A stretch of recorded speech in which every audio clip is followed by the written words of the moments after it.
content to the rubric, weigh it, those kind of things. Then we'll add standards. Then we'll go build an assignment and add this rubric to that assignment, and then I'll show you what it's going to look like when you go in and evaluate students with that rubric. If you'll turn to the next page for just a second, the first thing I want to do is go in and update your favorites list in LiveText.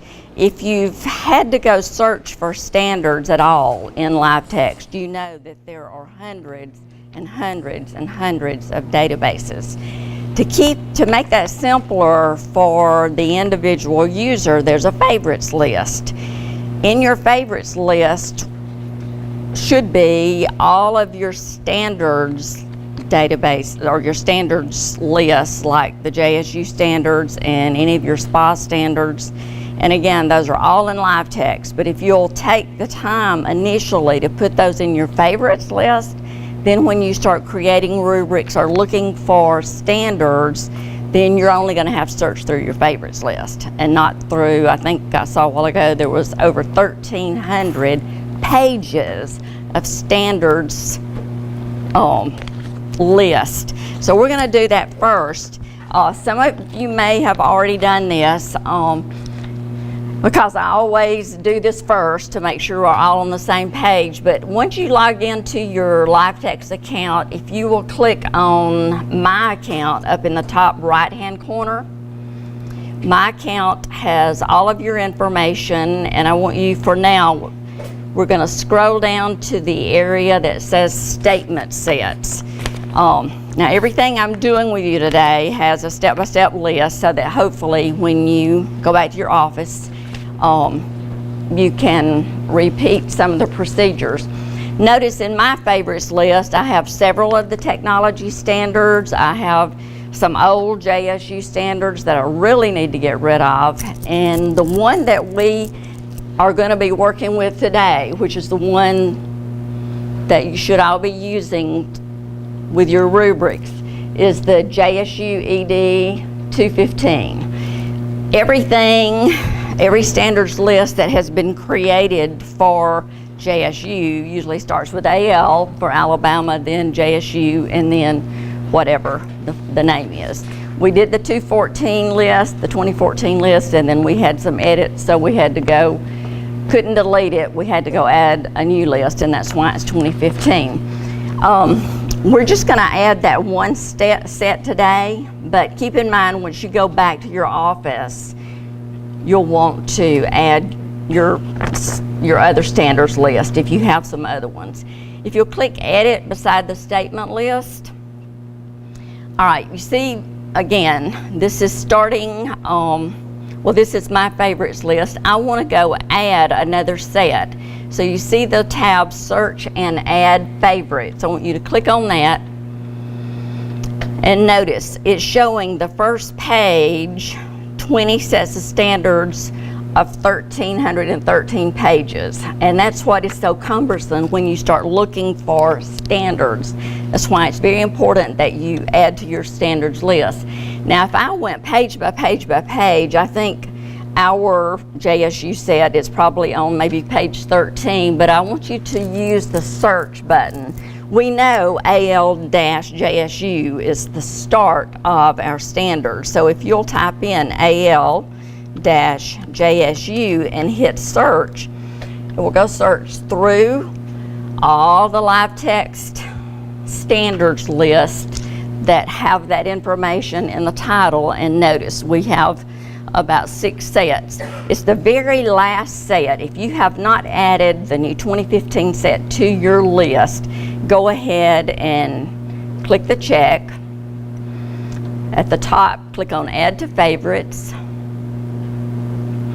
and it will take you back to your favorite sets, and you should now see the 2015 set. That's what we're using today. If there are any of these other sets, like this is an old set, this is an old set, if I check those and then click Remove, it will remove those from my favorites list, not from LiveText, but from my favorites list. So This is what you need to do to get your account updated to make things so much easier when you start adding standards in a rubric. Any question about that? All right, now let's go back to our dashboard. We're ready to start with the next page, and that's to create a scoring rubric. We will click on Documents. Documents is going to take you to your documents that are yours, that you have created. They might be projects, they might be portfolios, but we're about to create a new assessment. So if you click on New, you're first going to see the list under Jacksonville State University. Everything listed under Jacksonville State University are templates that we've created to use. But we want to create something new. So we want to go down under Live Text, click on Assessments, and we're going to design our own. So click Design Your Own. You sort of get a little brief outline of what's going to be in this particular document. It's going to have a text and image section, a standard section, and a rubric section. So if you ever get to that little template and you think this is not what I really wanted, you can go back and pick another area. This is what we want, so click on Create Document. And since today we are going to be using the oral presentation rubric, so let's go ahead and name it here, Oral Presentation Rubric. It's very important that we are specific in naming all of these pieces, because once you run a report, the last thing you want to see is all this data that just says rubric, rubric, rubric, because somebody failed to name it specifically. So we want to make sure that we do that in all of the areas. Again, we see the 3 sections now. The first thing I want to do, notice it is generically naming it Assessment. Let's go ahead and edit that title so that it specifically says Oral Rubric Assessment. Or I should have said Oral Presentation Assessment actually, but as long as we name it correctly, we're good. Under the text and image section, this is the only section that is really up to you as to whether you keep it in or you trash it. This is where you can list a description of what this rubric is going to be used for. If you want to use it, I would click on Edit Title and say Oral Rubric Description. That way, when someone looks at this, they're going to be able to tell what this is used for. We want to edit the text that's listed there. So over on the right, if you'll click Edit, and we will just highlight and delete the text is there, which it tells you to edit, rename, and delete this stuff. If you delete it, then you can say this rubric will be used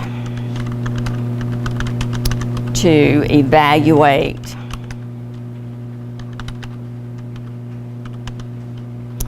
your oral presentation. And if you want to get more specific and add, sometimes I say please review the rubric to make sure you understand what is going to be evaluated and how you're going to be scored. If you save the changes, it saves it and leaves you in this section. If you click Save and Finish, it saves it and takes you back to the main page. So we have edited the description. The standards, we're going to add standards in a few minutes, but let's go ahead while we're in the mode of editing the titles. Let's click on Edit Title for Standards and say it's, you can either say Standards for Oral Presentation or Oral Presentation Standards. Again, I just don't like to leave generic terms or titles out there, because in a report, when a report has pages and pages and pages of data, the last thing you want to do is try to figure out where did this come from. So just make sure you always edit your titles and be very specific. Now let's edit the title for the rubric, and we're going to call it Oral Presentation Rubric. Okay? It doesn't really matter whether we add standards first or we add the rubric first. Both of those are going to have to be populated before we start correlating the two. So what we're going to do is go first and create the rubric, then we'll go add standards, and then we'll link them together and go put it in an assignment. So for the rubric, over on the right, click Edit.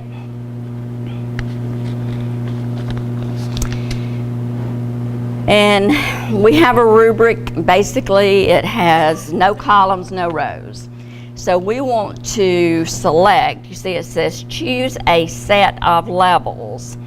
The only thing we're really concerned with at this point is that it has 4 levels, because we're going to edit the titles of those levels. I could do the exceeds, meets, falls, well no, that's 3. Far exceeds, meets, or does not meet. I could choose that. I could do the 4, 3, 2, 1. It doesn't matter as long as we have 4 columns. Let's just do the 4, 3, 2, 1, and then we'll edit each of those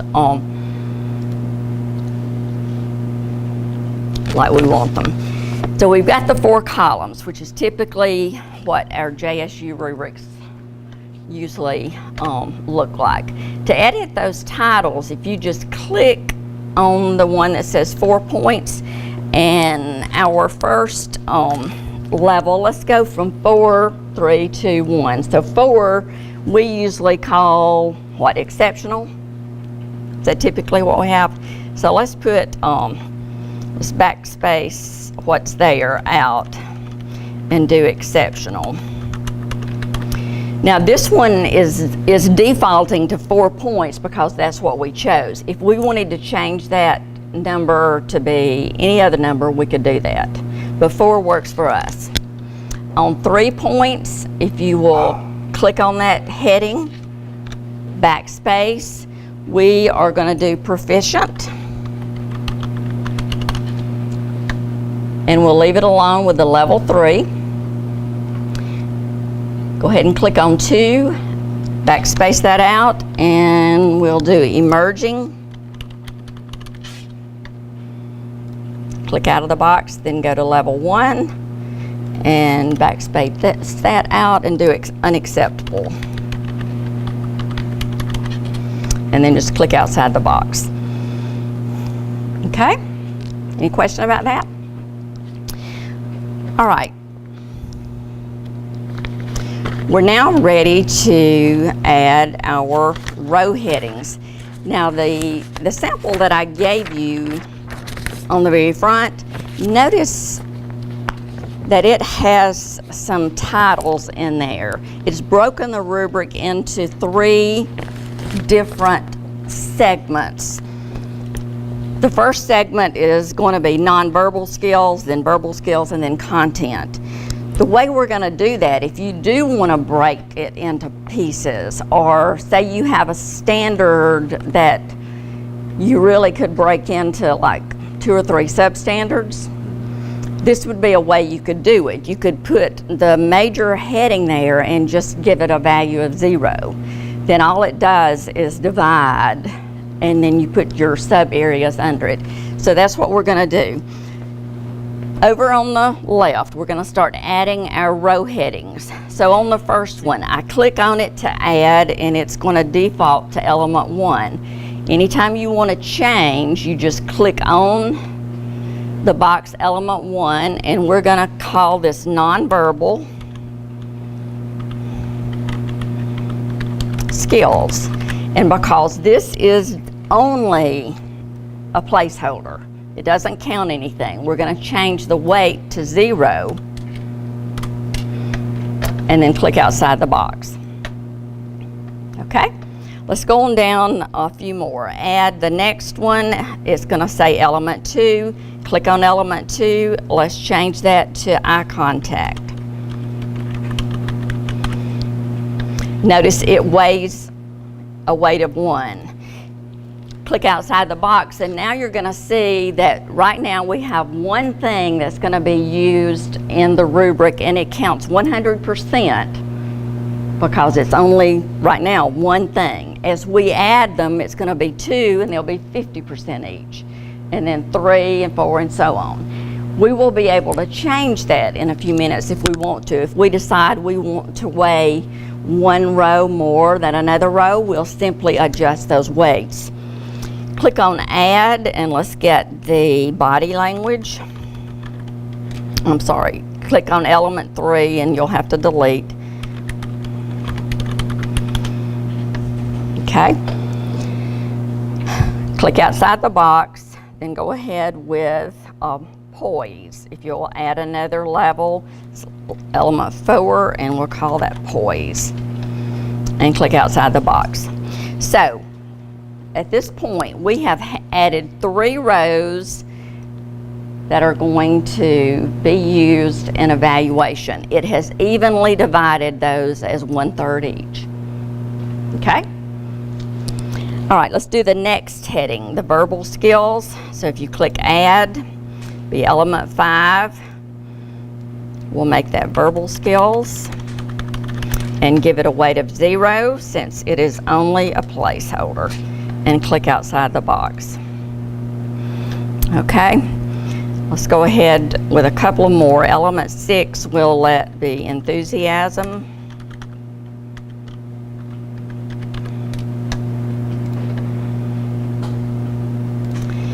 And element 7 is, okay. All right, at this point we have 5 items that are equally divided into 20%. If you were one to evaluate on the point scale, there's 4 points going to be assigned for each of these 5. So 100, or a possible perfect on this rubric, would be 20 points. Okay, if you got every one of these 5 areas right. If you want to adjust that, we can go in and change the weight. Suppose we want, which one would you like to make double that? Enthusiasm, maybe? If you click on any one of them where the weight is 1, if you will adjust that to 2 or 3, whatever, then it will now count twice as much as any one of the other ones. Now, when you are scoring this rubric, once it's in your assignment and you're scoring it, when you click on those different cells, it will actually figure the score for you. It's going to figure the score. Whether you use that score or not is up to you. When you submit that, the score is not important. The data goes into our data bank, and we're able to run reports. If a student scores 85 on this rubric, but you want to give them an A, or you want to give them good, or needs improvement, or whatever, it's up to you to fill in the grade that's in live text. If you want to take this score from your scoring rubric, then you can add that score, put it in the grade category, and submit it. So it's up to you as to whether you want the number to show up for them or not. Okay, the data is going to come into our data bank, which is the thing that we're the reason for doing this in live text, is to be able to collect that data. All right, any questions about column headings and row headings and how you weigh them? Okay, let's go add. We're not going to do this whole rubric, but we're going to add just a few things so that you can see how to do it. In order to add information in any one of those cells, you have to double click on the cell. So let's double click on the first cell and just add a little information in there, just to sort of get the hang of it.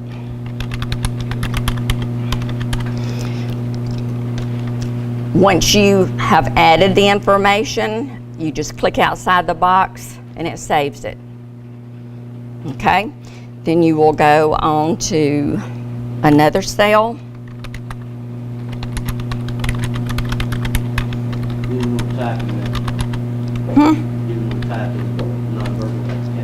Oh, no, I don't. I'm sorry. Thank you, Dr. Turner. I didn't mean to type in that. I'm going to go double click back on it and delete it, and then go to the one below it and paste it. Same thing.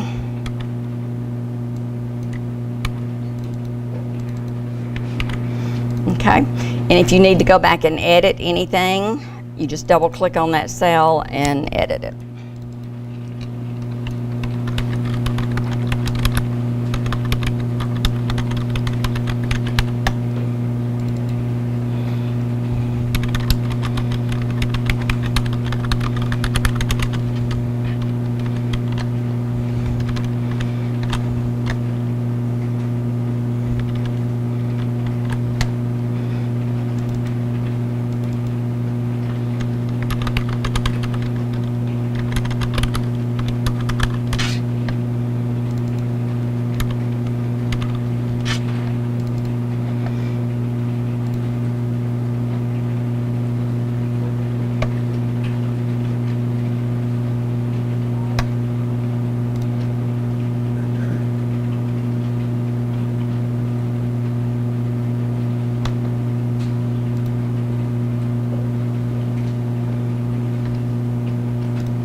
Make sure you save your work as you go.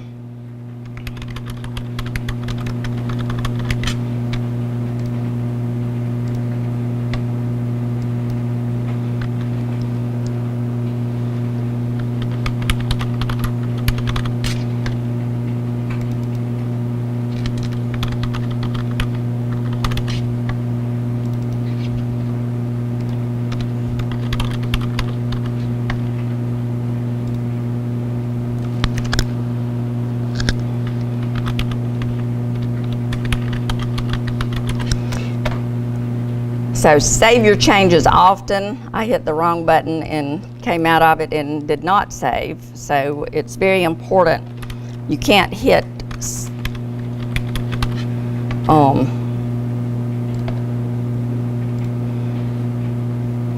save enough.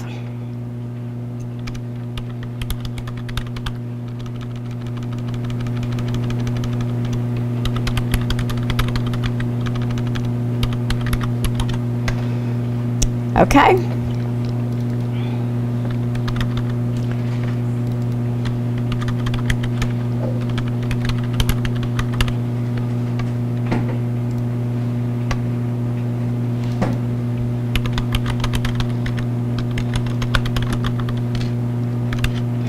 All right.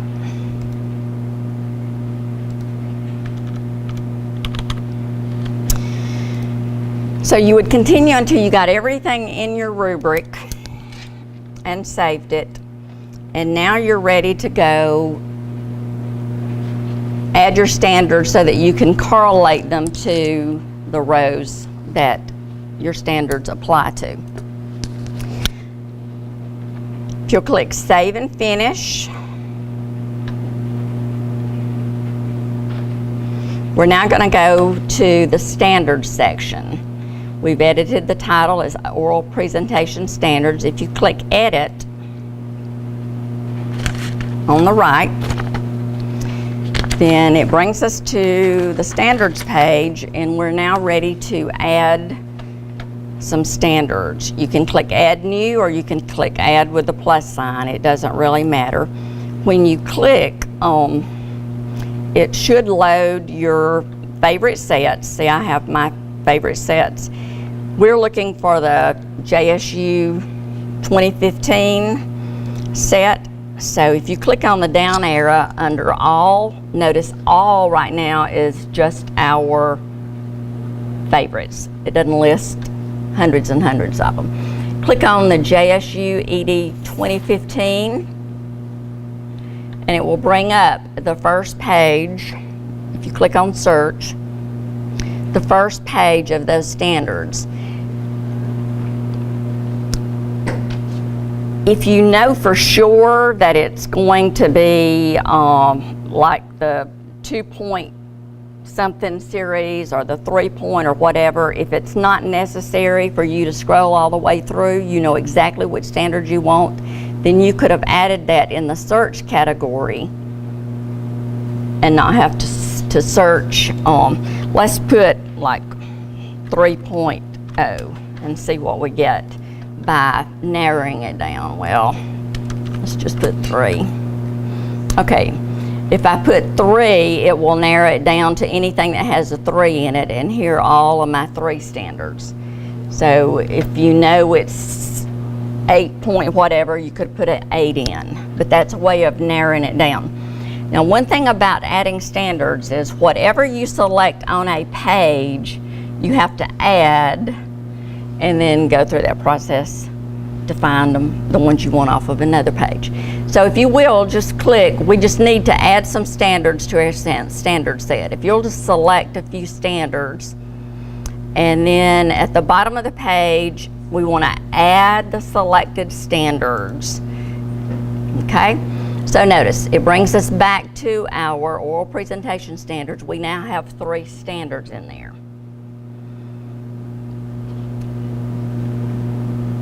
If you had some SPA standards that you wanted to add as well, you're going to add them here, and then we'll go correlate them back on the rubric. Let's do that one more time so that we understand. We're going to click on Add New, select the JSU 2015, and let's say we want the level 4s at this time, just to narrow it down. Pick another 2 or 3 standards, go to the bottom, add them. So the only things that we're going to be able to create to correlate in our rubric are just the standards listed in our standards section of this rubric. Does that make sense? Now, if we could add more than we need there, and it's okay if we don't use them all, but if you want to correlate them to your rubric, they have to be listed here. Okay? You okay with that? All right, now let's save and finish.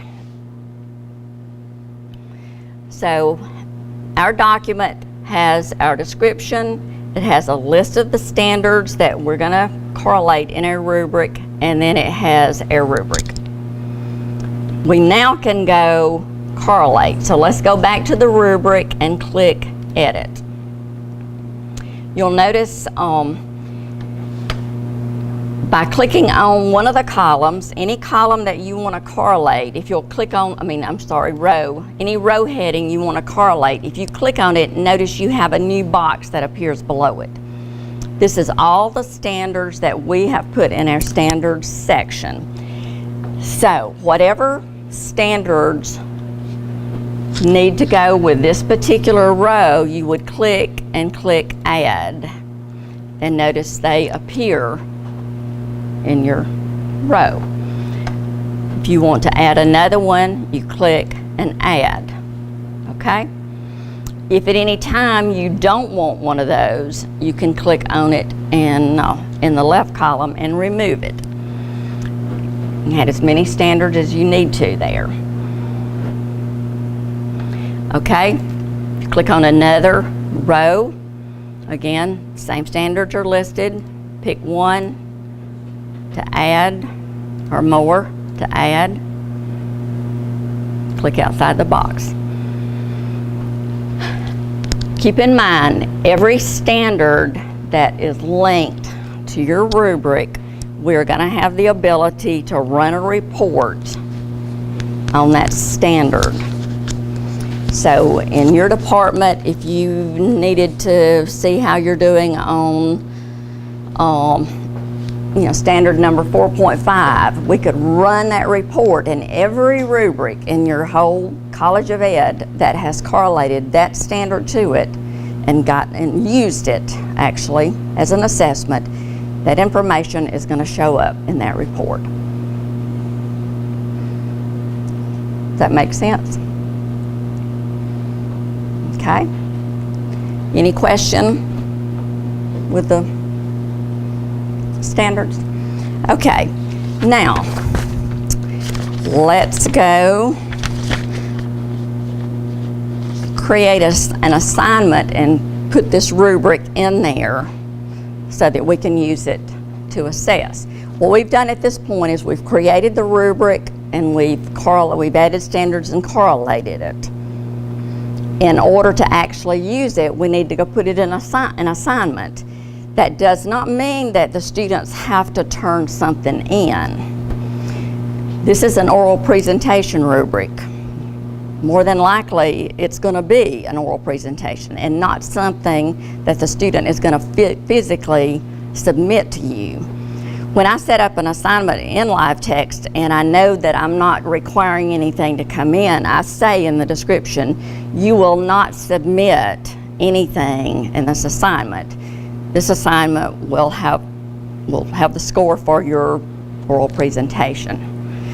So you can still assess that student on this rubric whether they have submitted anything to you or not. Okay? All right, if you would go back to your dashboard then and click on a course. Over in your right-hand column, you have a list of the courses hopefully you're teaching. I've actually taken over one from Dr. Barnes so I can show you this. But open a course, then click on assignments.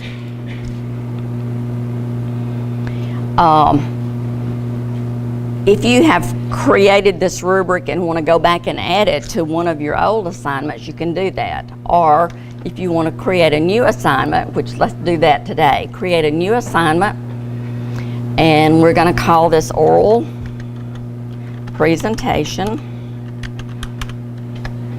You'll need to give a description and tell them what's expected. I'm also going to say you will not submit a document for this assignment. Okay. You can select a post date if you want. You can either post it now or post it 2 weeks from now. I'm just going to say, well, since this is in Dr. Barnes's class, I'll say do not post. And then you can give it a due date as to when you have your deadline. Make sure it's viewable to students. I would leave the box number of files required blank, because if you put a number in there and the student doesn't submit that many files, then it won't allow them to submit it. So just leave it blank, and that way they can submit one or many or one. Allow the student to retract. I typically do check that because sometimes students will work ahead early and submit it and then say, oh, I forgot to do so-and-so. Will you give me permission to resubmit it? And you have to go clear them to resubmit. If you leave this allow student to retract checked, then they can remove it and add a new assignment without you having to be involved. Going down to the assessment method, we're going to go find this rubric that we have created. So if you'll click on the word browse, it will open in a second. It takes, well, my account has lots and lots of stuff in it, but it's going to bring up your list of rubrics, okay? Since I know the name of mine, and yours may appear right there because you don't have many rubrics. The more rubrics you build, the longer this list gets. I'm going to type oral presentation just to see if it will. There it is right there. Oral presentation completed on November the 7th. I want this to be part of this assignment, so I click on it and then do insert documents. Okay, so now down under the assessment method, it's saying that there is a rubric. Okay, and this is up to you. Assessment document viewable to students. I always check that, because if this is how I'm going to grade them, I want them to see ahead of time what's expected. And a lot of times I will say in the description, please check the rubric in the assessment section below to see what is expected and how you're going to be scored, just so that they can look at it and know that. If you want the grades to be published, now that does not mean the score from the rubric will be published. It means the grade that you give them for this assignment, and I'll show you that feature in just a second. But if you're going to give them a grade and you want them to see it, then you need to list the published grades. It can be synced with Blackboard. I wouldn't worry about the assessor. If you have a template that you want to use for lesson plans or something like that, you can add those here. If you have any resources, whether it be a live text document or a URL or a Word document or a spreadsheet, whatever, you can add those as attachments. And it has your standard section. If you click on Save, you have now created a new assignment, and the students will see it whenever your post date is, and the assignments will appear as they send them in to you. Now let me show you how grading using a rubric. I can't use this one obviously because no one has submitted, but I want to go back into one of these assignments that has not been graded yet, and let's just say creating a web quest. Okay, there's the assignment details. If I click on submission and grades, I'm actually going to grade Dr. Barnes. So I click on the person. Notice these have been assessed. These are waiting to be assessed.